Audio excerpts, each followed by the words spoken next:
Hello मित्रांनो, आज आपण क्रॅमर्स रूल किंवा डिटर्मिनंट मेथड बघणार आहोत. कोणत्या क्रॅमर्स रूल किंवा डिटर्मिनंट मेथड या दोन्हीचा अर्थ सेमच आहे, लक्षात राहू द्या.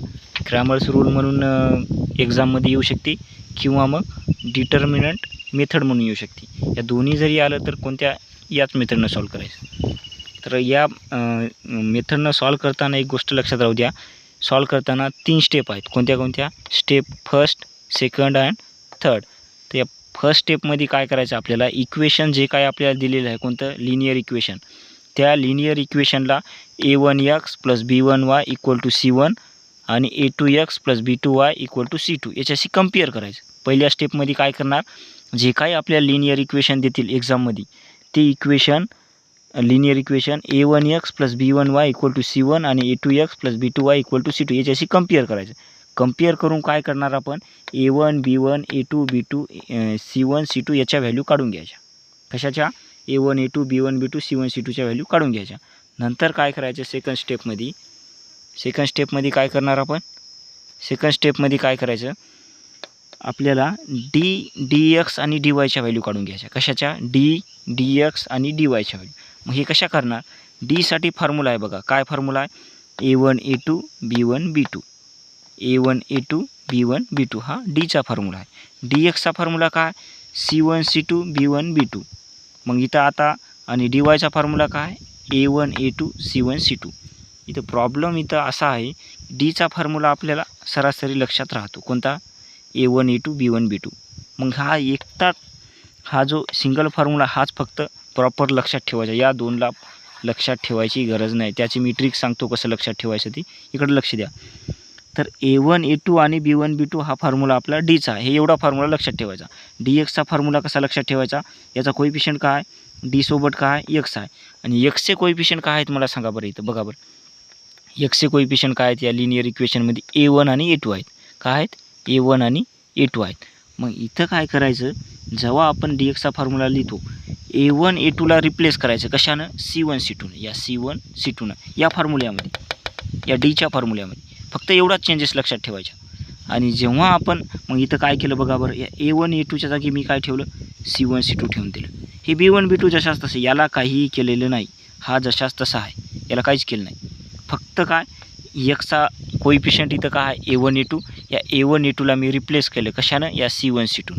बस एवढाच चेंजेस आहे या dxमध्ये. आणि dyमध्ये आपण काय करणार, सेम. याचा इथं काय y आहे, yचा कोएफिशियंट काय आहे, b1 b2 आहे, राईट. हा b1 आणि b2.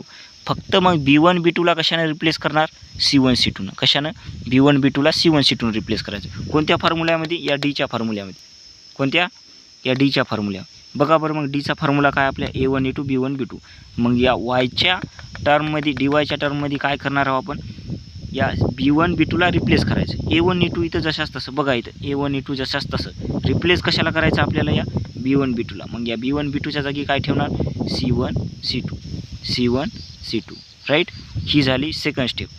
आता थर्ड स्टेपमध्ये काय, थर्ड स्टेपमध्ये आपल्याला डायरेक्ट व्हॅल्यू भेटून जाईल. कशाची, x आणि yची. त्याच्यासाठी फॉर्म्युला आहे काय, x = dx / d आणि y = dy / d. याच्यावरून व्हॅल्यू येईल. कळालं. पुन्हा एकदा बघा कसं काय करायचं ते. पहिल्या स्टेपमध्ये काय करणार, जे काही गिवन इक्वेशन आहेत ते आपल्याला कंपेअर करायचे. कशासोबत, a1x + b1y = c1 याच्यासोबत कंपेअर करायचं. आणि दुसरं a2x + b2y = c2 याच्यासोबत. मग त्याच्यावरून आपल्याला होईल काय, a1 a2 b1 b2 c1 c2च्या value भेटतील. बरोबर आहे. मग ही व्हॅल्यू लागायला कशासाठी, तर लागायला याच्यासाठी की आपल्याला ची व्हॅल्यू काढायची आहे, dxची व्हॅल्यू काढायची आहे, dyची व्हॅल्यू काढायची आहे. त्याच्यामुळं मग हे व्हॅल्यू आपण कंपेअर करून आपल्याला a1 a2 b1 b2 c1 c2च्या value भेटतील. मी एक्झाम्पलवरून सांगतो तुम्हाला कसं काय करायचं, पण थोडं लक्षात घ्या काय करायचं आहे. नंतर सेकंड स्टेपला काय करायचं बघा, dx आणि dyच्या व्हॅल्यू काढायच्या. कशाच्या, dx आणि dyच्या. मग ची व्हॅल्यू काय मला सांगा, ची फॉर्म्युला काय, साठी a1 a2 b1 b2. मग dxचा फॉर्म्युला तुम्हाला लक्षात ठेवायचा सांगितला का मी, नाही. फक्त चा लक्षात ठेवायचा. इथं कोएफिशियंट काय, x आहे. xचा कोएफिशियंट आहे म्हणजे a1 a2ला रिप्लेस करायचं. कशाला, c1 c2 या फॉर्म्युल्यामध्ये. मग या फॉर्म्युल्यामध्ये a1 a2च्या जागी काय ठेवणार मी, c1 c2 ठेवलं. तेच केलं आहे, c1 c2 ठेवून दिलं. हा b1 b2 जशाच तसा, काहीही केलेलं नाही, लक्षात राहू द्या. आता इथं काय डी वायची व्हॅल्यू काढायची म्हणजे वायचा कोइफिशियंट. वायचा कोइफिशियंट काय बघा बरं, वायचा कोइफिशियंट आहे इथं B1 B2. मग या B1 B2ला कशाने रिप्लेस करणार, C1 C2नं. कशानं, C1 C2नं. बाकी जशाच तसं हा जो फॉर्म्युला आहे त्याच्यामध्ये B1 B2ला कशाने रिप्लेस करणार, याच्यामध्ये C1 C2नं. बघा हा फॉर्म्युला पुन्हा बघा, यात डी वाय काढता वेळी हा A1 A2 जशाच तसा लिहिला A1 A2. फक्त या B1 B2ला कशाने रिप्लेस केलं, C1 C2नं. का, तर वायचा कोइफिशियंट असल्यामुळे, डी वाय असल्यामुळे. कळालं का. आणि DX असेल तर कशाला रिप्लेस करायचं, A1 A2ला. आणि डी वाय असेल तर B1 B2ला कशाने रिप्लेस करायचं, C1 C2नं. एवढं लक्षात राहू द्या. फॉर्म्युला पाठ करायची काही गरज नाही, फक्त एवढं लक्षात राहू द्या, हे डीचा फॉर्म्युला.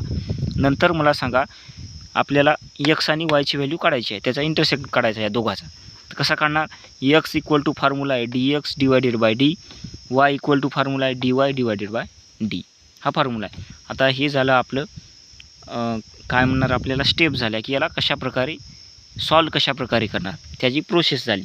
आता आपण एक्झाम्पल थ्रू हे बघूया की याला कसं काय करणार. आता हे एक्झाम्पल आहे, आता तुम्हाला सगळं काही क्लिअर होईल मी काय सांगितलं ते. आता बघा मी काय सांगितलं, याला इक्वेशन नंबर हे जे तुम्हाला एक्झाम्पल दिलं आणि याला क्रॅमर्स रूलनं किंवा मग डिटर्मिनंट मेथडनं, कोणतं डिटर्मिनंट मेथडनं सॉल्व करा म्हणून येऊ शकते. हां, दोन्हीचा अर्थ सेमच आहे हे लक्षात राहू द्या. तर मी काय सांगितलं, इक्वेशन फर्स्टला आणि इक्वेशन सेकंड याला नाव देतो.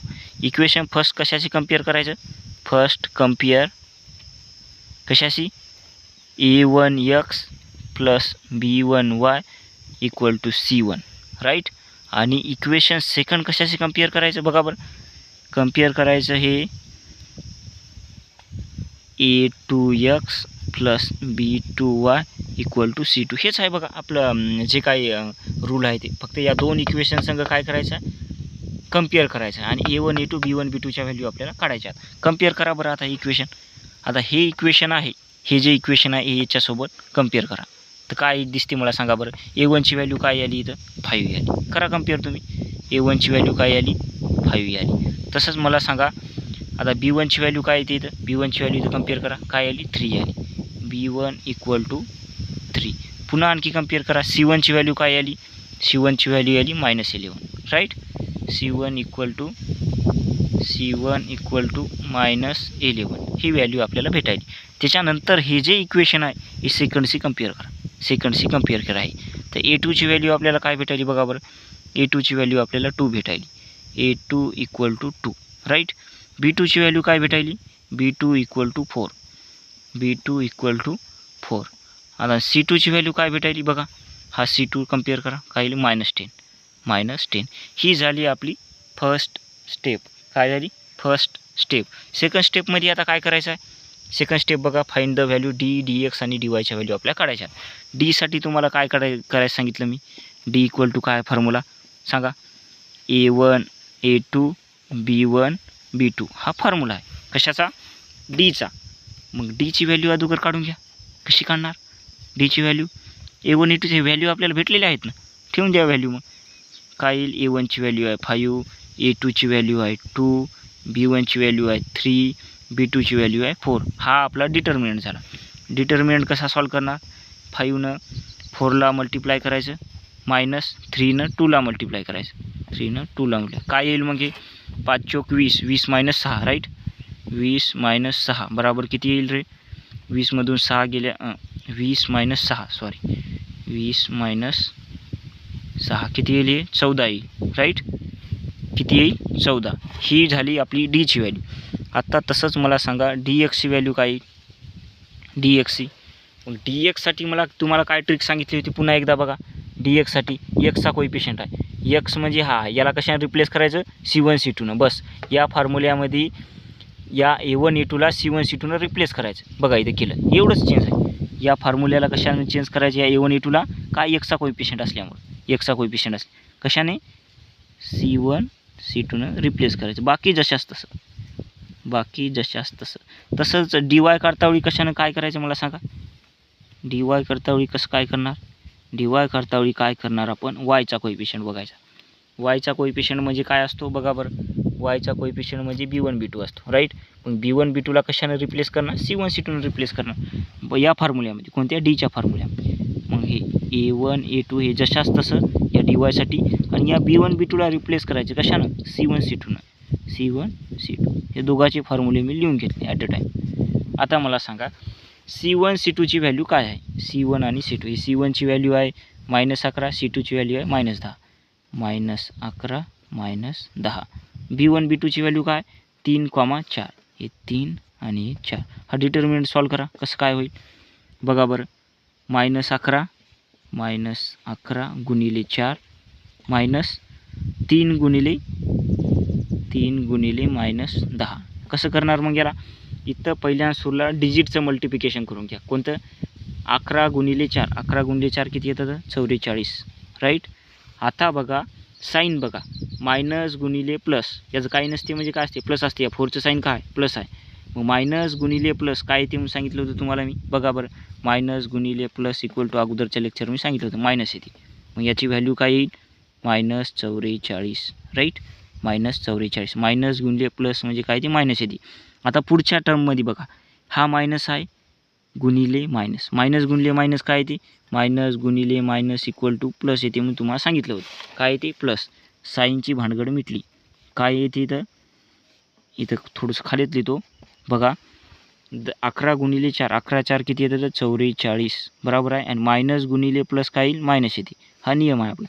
पण आता नंतर बघा हे मायनस गुणिले मायनस काय येते प्लस येते. मायनस गुणिले मायनस हे मायनस गुणिले हा मायनस. मायनस गुणिले मायनस काय येते प्लस येते.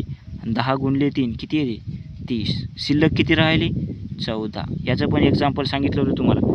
1 मधून 2 गेल्याच्या नंतर किती राहतं 1 मधून 2 गेल्याच्या नंतर -1 राहतात. म्हणजे 30 मधून 44 गेल्याच्या नंतर किती राहतील -14 राहतील. बरोबर आहे का. मोठ्या संख्येचं साईन आपण देतो.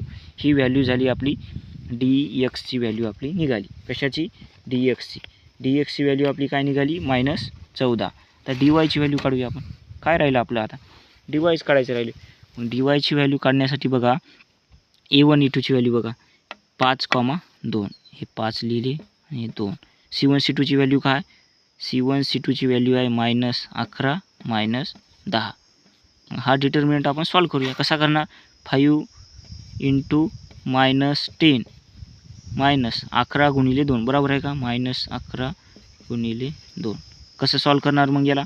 पुन्हा आणखी सेम प्लस गुणिले मायनस काय येते मायनस येते. सायन्सचं भानगड मिटली. मग काय येते बघा पुन्हा सांगितलं होते प्लस गुणिले मायनस किंवा मायनस गुणिले प्लस दोन्हीचं अर्थ काय येते मायनस येते. मायनस गुणिले प्लस किंवा प्लस गुणिले मायनस काय येते मायनसच येते. साईन मायनस येणार. 10 उपाचा 50 इथं काय येईल 50 येईल. आता इथं मायनस गुणिले मायनस मायनस काय होत असते प्लस होते. पण कोणत्यामध्ये गुणाकारामध्ये. कुठं गुणाकारात. हे काय झालं प्लस झालं. 11 गुणिले 2 11 दोन्ही किती 11 दोन्ही 22. मग आता 50 मधून 22 गेल्याच्या नंतर किती राहतं 50 मधून 22 गेल्याच्या नंतर राहतं 28 राईट. किती राहतं 28. पण इथं साईन कोणतं द्यावं लागणार मायनसचं द्यावं लागणार. कारण मोठी संख्या कोणती आहे 50 आहे. 50 असल्यामुळे इथं काही मायनस येईल. याचं एक्झाम्पल तुम्हाला मी सांगितलं होतं कोणतं. याचं एक्झाम्पल कोणतं सांगितलं होतं हे लक्षात ठेवा. 4 नियम हे फार महत्त्वाचे आहेत. ते थोडंसं बाजूला ठेवतो. याचं बघा हे 50 - 52 तुम्हाला सांगितलं होतं मी. 2 मधून जर 1 जर मायनस जर केला तर किती राहते 1 राहते. पण 1 मधून जर 2 जर केल्यावर किती राहत असते 2 मधूनच 1 काढायचा. पण मोठ्या संख्या साईन द्यायची. मोठी संख्या किती आहे 2 आहे. साईन किती आहे मायनस आहे म्हणून इथं -1 राहील. इथं सेम इथं तेच रूल मी फॉलो केलेला आहे बघा. आणि हे जे नियम मी सांगायलो मायनस गुणिले प्लस म्हणजे या 4चं साईन काय प्लस. तर हे 4 नियम लक्षात राहू द्या. प्लस गुणिले plus equal to plus. Minus गुणिले minus equal to plus. Minus गुणिले प्लस इक्वल टू मायनस. आणि प्लस गुणिले मायनस इक्वल टू मायनस. हे आपल्याला नियम बेसिक रूल आहे ते. हे लक्षात असायला पाहिजेत. फक्त लक्षात राहू द्या. इथं आपल्याला फॉलो करायचे आहे. हे आपला विषय नाही. आपलं हे झालेलं आहे. आता दुसरं बघूया. आपण आपली प्रोसिजर फॉलो करूया. आता बघा डी निघाला dx निघाला dy निघाला. तर आपल्याला कशाची व्हॅल्यू काढायची आहे xची आणि yची. मग x इक्वल टू काय formula dx divided by D आणि y इक्वल टू काय formula dy divided by D. dxची व्हॅल्यू काय निघाली बघा बरं. dxची व्हॅल्यू आपली निघालेली आहे 14. किती 14 आपण काढलेली आहे. किती आहे 14. एक्सची व्हॅल्यू किती निघालेली आहे 14. मग हे डी एक्सची व्हॅल्यू 14 ठेवून देतो.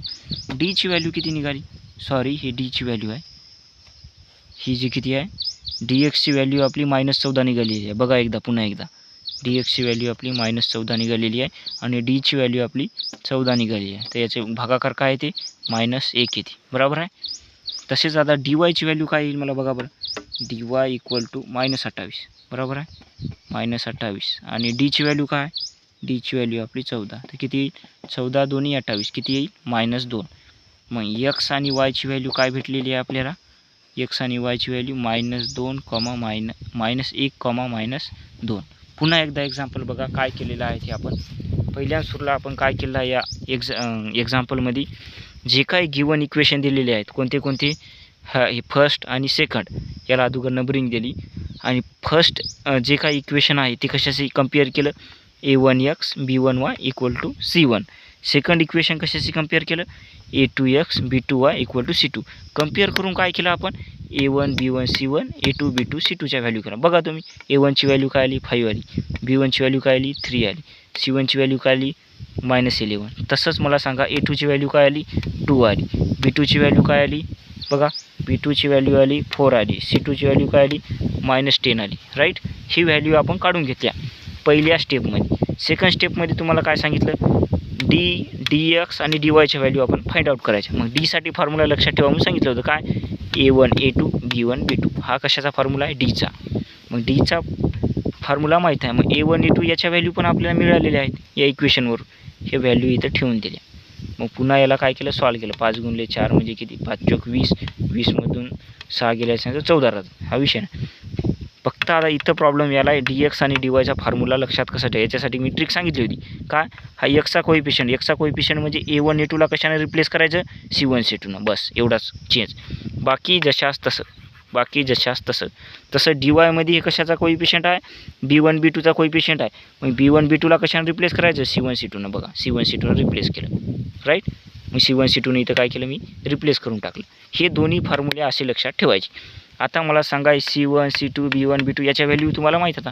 मग याला आपण सॉल्व केलं. कसं सॉल्व करणार, -11 × 4 -11 × 4 11 4 44 आणि मायनस गुणिले प्लस काय होते, मायनस गुणिले प्लस काय होते मी सांगितलं मायनस होते, तर हे मायनस आलं, राईट. आता इथं बघा डिजिटचा गुणाकार बघा, 10 × 3 म्हणजे 30 येतात, याच्यामध्ये काही विषय नाही, सोपा आहे. पण आता जेव्हा आपण साईनचा विचार करतो, कशाचा, साईनचा, मायनस गुणले मायनस काय येते प्लस येते, इथं काय आलं प्लस आली. आता -44 आणि +30 काय येते, 44मधूनच 30 काढायची, 14 राहतात. पण साईन मोठ्या संख्येत द्यायची, मोठी संख्या कोणती आहे इथं 44, म्हणून इथं काय येईल -14. लक्षात राहू द्या. जर समजा इथं 44 -30 असलं तर 14 आलं असतं, पण इथं 30 - 44 असल्यामुळं काय आलेलं आहे -14 आलेलं आहे, लक्षात ठेवा. तसंच याचा फॉर्म्युला, याच्या व्हॅल्यू ठेवल्या. पुन्हा 5 × -10 म्हणजे किती, 5 × -10 मायनस पुन्हा -11 × 2 हे असं लिहून टाकलं जे काय फॉर्म्युल्यामध्ये आहे ते. याचा गुणाकार 50 येते आणि पुन्हा आणखी इथं प्लस आहे आणि इथं मायनस आहे, तर काय ते मायनस येईल, राईट. आणि हे मायनस गुणले मायनस काय येते, इथं प्लस येते, मायनस गुणिले मायनस काय येते प्लस येते. मग 11 2 22, मग काय होईल -50 + 22 काय येते याचं उत्तर, 50मधून 22 काढले तर 28 राहतात, बरोबर आहे. पण 22मधून 50 काढले तर किती राहतात, -28 राहतात. मोठ्या संख्येचं साईन द्यायचं, 50मधूनच 22 काढायचे पण साईन मोठ्या संख्येत द्यायचं, कळालं का. आता इथून आपल्याला डी एक्स आणि डी वायच्या व्हॅल्यू भेटलेल्या आहेत. मग त्यासाठी आपल्याला थर्ड स्टेपवर आपण जाऊया. कशाची, कोणती थर्ड स्टेप आहे, एक्स आणि वायच्या व्हॅल्यू काढायच्या. कसं काढणार मग, X equal to dx / dy formula आहे, y is equal to formula आहे dy / dy. मग एक्स काढताना dxची व्हॅल्यू काय आली होती आपली -14 आली होती, बघू शकता आपण. आणि डीची व्हॅल्यू काय आली ती 14 आली ती. मग याचं काय करणार, भागाकार करा, काय ती -1 येते. तसं डी वायची व्हॅल्यू -28 आली ती आणि डीची व्हॅल्यू काय आली 14 आली, तर याची व्हॅल्यू काय ती -2 येते. मग x, वायची व्हॅल्यू काय आली -1, -2. कळालं का, समजलं असेल. विद्यार्थी मित्रांनो, जर तुम्हाला समजत असेल तर प्लीज लाईक आणि सबस्क्राईब करायला विसरू नका. धन्यवाद.